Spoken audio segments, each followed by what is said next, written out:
πληρώνουμε. Μην πληρώνεις κι εσύ. Με πανό και πλακάτ στα χέρια, κάτοικοι της βορειοανατολικής Αττικής κατέλαβαν τα διόδια Σαφίδνες, αντιδρώντας στις ουχτερές τιμές που πληρώνουν για τις διαλέψεις τους. Να συμπαρασταθούμε και να φωνάξουμε όλοι να μην πληρώνουμε διόδια. Τελείωσε. Μας κόψαν 2 φορές τις συντάξεις έχουν κόψει. Για 2 ώρες από τις 3 ως 5 το απόγευμα, οι οδηγοί περνούσαν ελεύθερα χωρίς να πληρώνουν το αντίτιμο των διοδίων. Πάνω από 1000 κάτοικοι της βορειοανατολικής Αττικής έκαναν κατάληψη στα διόδια των Αφιδνών, σήκωσαν τις μπάρες και ενημέρωναν τους οδηγούς για τα τσουχτερά διόδια. Εγώ μένω στον οροπό, περνάω 2-3 φορές την ημέρα. Θα τα δίνω στα διόδια, να πάρω κι εγώ ένα σίδερο να βάλω και να μαζεύω λεφτά. Πόσο θα μας ρουφήξουν το αίμα μας. Πόσο πλέον.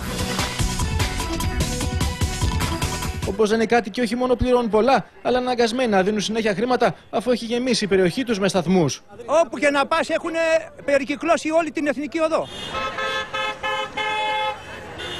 Σύμφωνα με τις συμβάσεις που έχουν υπογραφεί και μετά τις τελευταίες αυξήσεις, στις Αφίδνες οι οδηγοί πληρώνουν 2 ευρώ και 5 λεπτά και στα 2 ρεύματα. Ενώ στο Καπαδρίτη 1 ευρώ και 15 λεπτά, στη Μαλακάσα 85 λεπτά, στη Θήβα 2,5 ευρώ και τέλος στην Τραγάνα 2 ευρώ και 40 λεπτά. Εγώ για να πάω να βγάλω ένα μεροκάμπτο που παίρνω 50 ευρώ θέλω 10 ευρώ διόδια. Λοιπόν, αυτό το πράγμα δεν στέκει.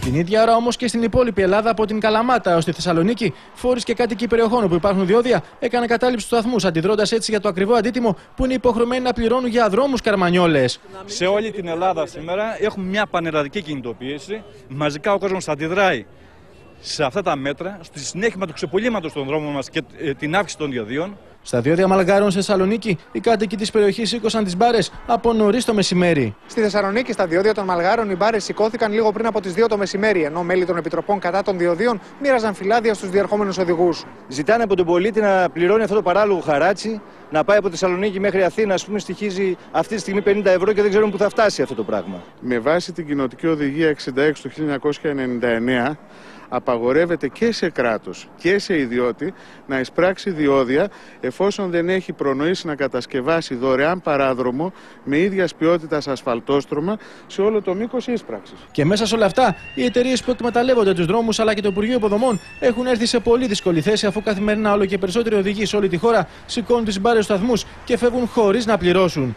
Οι εταιρείες αναζητούν τρόπους για να εισπράξουν τα χρήματα που χάνουν. Σύμφωνα με το Υπουργείο Υποδομών, έχουν τη θετική εισήγηση της Αρχής Προστασίας των Προσωπικών Δεδομένων να μπορούν να φωτογραφίζουν τις πινακίδες των οχημάτων που περνούν χωρίς να πληρώνουν και μετά να στέλνουν στους οδηγούς διαταγής ίσπραξης του οφειλόμενου ποσού. Φυσικά και δεν θα πληρώσω την κλήση και θα περιμένω, αν μου στείλουν και διαταγή πληρωμής, να πάμε στα δικαστήρια και εκεί θα δούμε ποιος είναι νόμιμος και ποιος είναι παράνομος. Καθημερινά ανοίγουμε τις μπάρες. Πάντως, οι κάτοικοι της βορειοανατολικής Αττικής υποστηρίζουν ότι θα συνεχίσουν τους αγώνες τους όχι μόνο για να μειωθούν τα διόδια, αλλά για να μην υπάρχουν σταθμοί και στους παράδρομους.